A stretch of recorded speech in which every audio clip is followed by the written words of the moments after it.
ሰፊ ልቡና የሚገኘው ከመፈተን ነው። ተፈትኖ የማያውቅ ሰው አትንኩኝ ባይ ነው። ከሰው ጋር መኖር የማይችልም። ስለዚህ እግዚአብሔር ከመከራ የተነሳ አሰፋልኝ ያለ ቅዱስ ዳዊት ለዚህ ነው። መከራ ትዕግስትን እንዲያደርግ፣ ትዕግስትን ተስፋን እንዲያደርግ እናውቃለን። ተስፋ ደግሞ አያሳፍርም ይላል ቅዱስ ጳውሎስ። መከራ ትዕግስትን ያደርጋል። ትዕግስት እንድናገኝ ብርቱ እንድንሆን። የሰው ልጅ እንደ አትክልት ነው። አረጋዊ መንፈሳዊ እንደሚናገረው አትክልት በፀሐይ ብቻ ማደግ አይችልም፣ ይደርቃል። በዝናብ ብቻ ማደግ አይችልም፣ ሽባ ይሆናል። ስለዚህ ዝናቡ ያበቅልና ያሳድገዋል፣ ፀሐዩ ያበስለውና እንዲያፈራ ያደርጋል።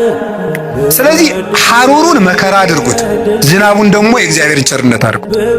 ሰው ሁልጊዜ ቸርነቱን ብቻ ቢያደርግለት መከራ ሳይመጣበት ብቻ ቢጠብቀው የሰው ልጅ ልፍስፍስ ይሆናል፣ ሰነፍ ይሆናል። ዝም ብሎ መከራ ብቻ ቢመጣ ደግሞ ተስፋ ይቆርጣል። ስለዚህ እግዚአብሔር ምን ያደርጋል? ሰው አትክልት ነውና አትክልቱን ለማሳደግ ከመከራውም ጥቂት ጥበቃውንም ሳያቋርጥ ሁለቱንም እንዲፈራረቁ ያደርጋል።